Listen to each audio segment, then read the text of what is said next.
అందరికీ నమస్కారం. ఈరోజు మన స్టూడియోలో సుప్రసిద్ధ జ్యోతిష వాస్తు పండితులు బ్రహ్మశ్రీ డాక్టర్ నాయకట్టి మల్లికార్జున శర్మ గారు ఉన్నారు.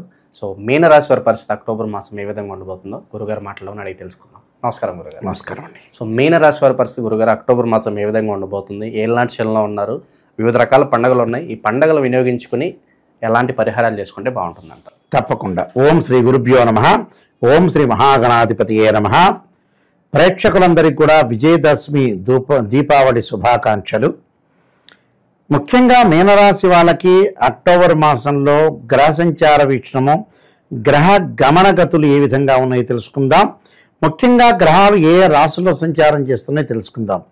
మిథున రాశిలో గురువు అక్టోబర్ 18వ తారీఖు వరకు, తర్వాత కర్కాటక రాశిలోకి ప్రవేశం కావటం, శని మీనరాశిలో అక్టోబర్ 3 నుంచి వక్రగతిలోకి సంచారం చేయటం, మీనరాశిలోనే వక్రగతి సంభవించటం, రాహు కుంభరాశిలోను, కేతు సింహరాశిలోను, శుక్రుడు సింహకన్యా రాశుల్లో సంచారం చేయటం, రవి కన్యా తులారాశుల్లో సంచారం చేయటం, తులా వృశ్చిక రాశుల్లో కుజుడు బుధుడు సంచారం చేయటం జరుగుతుంది.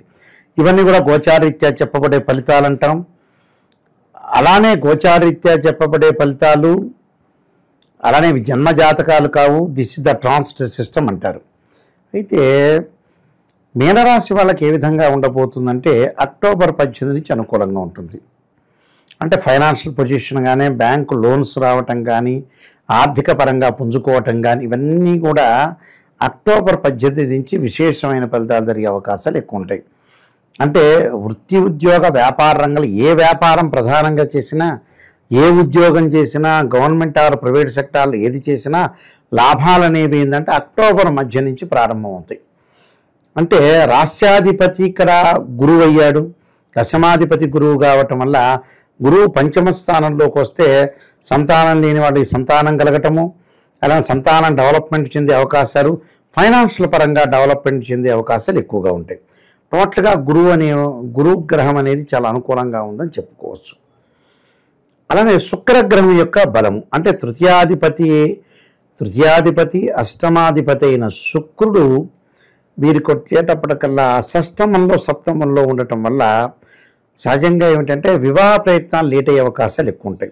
రాహు యొక్క ప్రభావం వల్ల ఖర్చులు పెరిగే అవకాశాలు ఉంటాయి. ఖర్చులు పెరిగినా కూడా మళ్ళీ ఆదాయం పెరిగే అవకాశాలు కూడా ఉన్నాయి. కాబట్టి ఎలాంటి ఇబ్బందులు లేకుండా ఉండే అవకాశాలు ఎక్కువ ఉంటాయి. కేతు యొక్క బలం వల్ల శత్రులు మిత్రులుగా మారటం, ఇళ్ళు భూములు కొనుగోలు చేసే అవకాశాలు, అంటే ఏదైతే డబ్బు అనేది ఉందో ఎసెట్స్ రూపంలో చేంజ్ అవుతుంది. చరాస్తి కాస్త స్థిరాస్తిగా కన్వర్ట్ అవుతుంది. స్థిరాస్తిగా కన్వర్ట్ కావటం మంచిది, ఏం ప్రాబ్లం ఏం లేదు. అంటే కొన్ని మంచి పనులు జరిగే అవకాశాలు. అంటే టోటల్గా మీనరాశి వాళ్ళ మిక్స్డ్ రిజల్ట్స్ అంటారు. ఎంత రాబడి వచ్చినా ఖర్చు అనేది మోతాదుకు మించి ఖర్చు పెడితే ఇబ్బందులు వస్తాయి. అలాంటి ఇబ్బందులు రాకుండా చూసుకోవాలి. కోపం ఉద్రిక్తను తగ్గించాలి, ఆవేశం తగ్గించుకొని అనుకూలతో ప్రవర్తన చేయటం చాలా మంచిది. బుధుడి యొక్క ప్రభావం వల్ల వ్యాపారం అనేది అనుకూలంగా ఉంటుంది. ఏ వ్యాపారం చేసినా చిరు వ్యాపారులు కానీ, బడా పారిశ్రామికవేత్తలు కానీ, ఎలాంటి వాళ్ళైనా అనుకూలంగా ఉండే అవకాశాలు ఎక్కువ ఉంటాయి. సో బుధుడు మిశ్రమైన ఫలితాన్ని ఇస్తాడు. రవి పెద్దగా అనుకూలంగా లేడు, గురువు బాగున్నాడు. శుక్రుడు కూడా మిశ్రమైన ఫలితాన్ని ఇచ్చే అవకాశాలు ఎక్కువ ఉంటాయి. కాబట్టి శని యొక్క ప్రభావం అయితే తగ్గుతుంది. శని అక్టోబర్ 3 నుంచి శని వక్రగతిలోకి రావటం వల్ల కొద్దిగా ఆరోగ్యపరంగా విసులుబాటు జరిగే అవకాశాలు ఉంటాయి. అనుకున్న పనులన్నీ కూడా సర్వత్రా విజయం లభించడం, పనులలో ఆలస్యం లేకుండా ఫాస్ట్ మూవింగ్లో అయ్యే అవకాశాలు ఎక్కువ ఉంటాయి. వివాహపరంగా కొన్ని ఇబ్బందులు కలగటం ఒకటి, వివాహాలు కాకపోవటం, వివాహ సంబంధించిన బాధలు కలిగే అవకాశాలు, అలానే వాహనాలు కొనుగోలు చేయలేక, బంగారు ఆభరణాలు కొనుగోలు చేయలేక మానసికంగా బాధపడే అవకాశాలు ఉంటాయి. మానసికంగా బాధపడాల్సిన పని లేదు. ఒక నెలలో బాగాలేకపోతే ఇంకో నెలలో బాగుంటుంది. ఆ సహజమే, రొటీన్గా. అందువల్ల ఏం ఆలోచన చేయాల్సిన పని ఏమీ లేదు వీళ్ళు. అలానే భార్యాభర్తల మధ్యలో కొంత వివాదాలు రాసుకోకుండా చూసుకోండి. సర్దుబాటుతనం చాలా ఇంపార్టెంట్. ఎందుకంటే సప్తమంలో రవి ఉంటాడు. ఇక్కడ రవి సప్తమ అష్టమాల్లో ఉండటం వల్ల కొన్ని బాధలు కలుగుతూ ఉంటాయి. అంటే బాధలు అంటే ఏమిటి? ఇంటిలో కుటుంబంలో ఇబ్బందులు వచ్చే అవకాశాలు ఉంటాయి. ఫైనాన్షియల్ పరంగా కొన్ని చిన్న ఫైనాన్షియల్ పరంగా బాగున్నా ఖర్చు పెరిగే అవకాశాలు ఎక్కువ ఉంటాయి. ఖర్చు పెరగంగానే మనకి ఇబ్బందులు కలుగుతాయిగా. అంటే మిక్స్డ్ రిజల్ట్స్ జరిగే అవకాశాలు ఎక్కువ ఉంటాయి. కుజుడి యొక్క ప్రభావం వల్ల భూములు, ఇళ్ళు అన్నీ కూడా కొనుగోలు చేస్తారు. అన్నదమ్ముల మధ్యలో సఖ్యత బాగా పెరుగుతుంది. పిత్రార్జితం బాగా కలిసి రావటం. కానీ మానసికంగా ఏదో రకంగా బాధపడి సంక్షోభంగా ఉండే అవకాశాలు ఉంటాయి. మనం మానసికంగా బాధపడకుండా చంద్రుడి యొక్క ఆరాధన చేసి బియ్యం దానం చేయటం చాలా మంచిది. మానసికంగా స్ట్రగుల్ అనుభవించే అవకాశాలు ఎక్కువగా ఉంటాయి. అలాంటి స్ట్రగుల్ అనుభవించగల విల్ పవర్ తోటి ముందుకు వెళ్ళటం మంచిది. అలానే విద్యార్థులకు మటుకు అక్టోబర్ 18 నుంచి బాగుంటుంది. 18 వరకు కొంత అనుకూలంగా ఉండదు. చదువు మీద శ్రద్ధ లేకపోవటం, వేరే వ్యాపకాల మీద ఉండటం, చదువు మీద కూడా శ్రద్ధ అనేది చాలా ఇంపార్టెంట్. వేరే యాక్టివిటీ కూడా అవసరమే.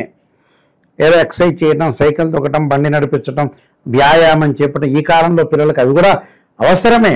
కానీ ఎంత మోతాదు లిమిటెడ్, అది లిమిటెడే, చదువు లిమిటెడ్, అన్ని రకాలుగా ఎంతవరకు చేయాలో ఆ ప్రయత్నం అంతవరకు చేసి ముందుకెళ్తే మనం ముందుకెళ్ళిపోయినట్టే. ఎందుకంటే ఇవన్నీ కూడా గోచారరీత్యా చెప్పబడే ఫలితాలు, భర్త చార్ట్ అనుసరించి కాదు. భర్త చార్ట్లో దశలు, అంతర్దశలు 16 లగ్నకుండాలు ఉంటాయి. మ్యాథమెటికల్ క్యాలిక్యులేషన్ చేయాలి. అలా దశలు, అంతర్దశలు రకరకాల సిస్టమ్స్తో ఉంటాయి. అలాంటివన్నీ కూడా క్యాలిక్యులేషన్ చేసి ముందుకు వెళ్ళాలి. అలా క్యాలిక్యులేషన్ చేయకుండా, ఎందుకంటే అదృష్టం, ఒక్కొక్క మనిషి యొక్క అదృష్టం ఒక్కో రకంగా ఉంటుంది. మా దగ్గరకు వచ్చే వాళ్ళు క్లయింట్స్ కొంతమంది ఏం చేస్తుంటారంటే ఎన్నోసార్లు జాతకాన్ని చూపించుంటారు. చూపించిన తర్వాత ఇక వాళ్ళు ఏదో పాజిటివ్ చెప్పింటారు. పాజిటివ్ చెప్పి గురువుగారు ఇలా అని చెప్పారని గుళ్ళో అర్చకుల చేత వాళ్ళ చేత చూపిస్తుంటారు. చివరిలో ఎప్పుడో ఇంకా లాస్ట్ మంచి వాళ్ళు తగులుతారు. ఈ లోపల డబ్బులు అయిపోగొట్టింటారు. పూజలకి పునస్కారాలన్నిటికీ డబ్బులు అయిపోగొట్టి అసలు వాళ్ళు తగిలేటప్పటికల్లా వీళ్ళ దరిద్రం ఎలా ఉంటుంది చూడు. అసలు వాళ్ళు తగిలేటకల్లా వాడి దగ్గర డబ్బు ఉండదు. వాడు చూపించుకోవాలని కన్సల్టింగ్ ఫీజు ఉండదు. ఏదైనా క్షేత్రానికి వెళ్ళమంటే కూడా వాడు వెళ్ళలేడు, డబ్బులు ఉండవు. అంటే టోటల్లీ అక్కడ అట్రఫెయిల్ అవుతారు వాళ్ళు. అదే అసలు జరిగే రిజల్ట్స్. అందువల్ల ఏదైనా సరే జాతకాన్ని జాగ్రత్తగా చూపించుకొని, మెయిన్ వ్యక్తులు చూపించుకొని, జాతకాన్ని ఎలా ఉందని నెగిటివ్ అయినా పాజిటివ్ అయినా చూపించుకొని, కొంతమందికి వివాహాలు జరిగిన తర్వాత డైవర్స్ అప్పుడు కూడా కొంతమందికి తెలియదు, జ్ఞానం అనేది బాగా పెరగకపోవటం వల్లనే కొన్ని ఇబ్బంది కలిగే అవకాశాలు ఉంటాయి. కాబట్టి వీళ్ళు కొన్ని రెమెడీస్ చేసుకొని ముందుకెళ్ళటం మంచిది గోచారరీత్యా కూడా. విశేషంగా ప్రజెంట్ ఉన్న పరిస్థితి బట్టి ఎలాంటి పరిహారాలు, ఎక్కువగా ఏ దేవుణ్ణి ప్రార్థించడం వల్ల కాస్త మెరుగైన ఫలితాలు ఉంటాయి? రాహు యొక్క అధిష్టాన దేవతని దుర్గాదేవిని ఆరాధన చేయాలి. శుక్రవారం రోజున మహాకాళి, మహాలక్ష్మి, మహాసరస్వతిని ఆరాధన చేయటమే కాకుండా వాళ్ళు చేయాల్సింది ఇంకోటి ఏంటంటే ఓం నమః శివాయ పంచాక్షర సోమవారం చేయటం, తత్పురుషా విద్యే మహాదేవాయ ధీమే తన్నో రుద్ర ప్రచోదయాత్ అనే మంత్రాన్ని రోజుకి 21 సార్లు పఠించాలి. ఒకవేళ ఉదయం పూట కుదరలేదనుకోండి, సాయంత్రం పూట పఠించవచ్చు. పఠించటం వల్ల ఏంటంటే ఆరోగ్యపరంగా కానీ సమస్యలు ఏమన్నా ఉంటే కూడా తొందరగా ముందుకు వెళ్ళే అవకాశాలు ఎక్కువ ఉంటాయి. అలానే 2 జంట సర్పాలని మంగళవారం రోజున దానం చేయడం, రాహుకాలంలో దీపం పెట్టాలి. మంగళవారం రోజు రాహుకాలంలో దీపం పెట్టడం ఒకటి. దాని తర్వాత వాళ్ళు చేయాల్సింది ఏమిటి అని అంటే, ధనం ఇంకా బాగా కలిసి రావడానికి యక్షాయ కుబేరాయ వైశ్రవణాయ ధనధాన్యాధిపతే ధనం ధాన్య సమృద్ధిమే దేహిమే దాపై స్వాహ అనే మంత్రాన్ని, గణపతి యొక్క ఆరాధన బుధవారం రోజున కానీ హస్తా నక్షత్రం రోజున కానీ గణపతి జీవితంలో విఘ్నం జరగకుండా, పనులలో లేటు కాకుండా, విఘ్నం లేకుండా ఉండటానికి విఘ్నేశ్వరుడు యొక్క ఆరాధన చేయాలి. విఘ్నేశ్వరుడు యొక్క ఆరాధన చేయటం వల్ల మంచి సఫలీకృతం జరిగే అవకాశాలు ఉంటాయి. వీలైతే గణపతికి చెరుకు రసంతో చక్కగా గణపతి అధర్వణ శీర్షంతో అభిషేకం చేయటం, గణపతి గాయత్రి మంత్రాలతో అభిషేకము, అష్టోత్తరము గకార అష్టోత్తరంతో పూజ చేయటం వల్ల, గణపతిని ఆరాధన చేయటం, ధూపదీప నైవేద్యాలతోటి ఆరాధన చేయటం వల్ల మంచి జరిగే అవకాశాలు, జీవితంలో విఘ్నం లేకుండా ఉండేందుకు అవకాశం అనేది ఖచ్చితంగా ఉంటుంది. ఈ రెమెడీస్ అన్ని కూడా పాటిస్తే మనం మంచి జరిగే అవకాశం ఖచ్చితంగా ఉంటుంది. ఓవరాల్గా మీనరాశి వారి పరిస్థితి ఏ విధంగా ఉండిపోతుంది అనేది చాలా బాగా వివరించారు. ధన్యవాదాలు గురుగారు. నమస్కారం అండి.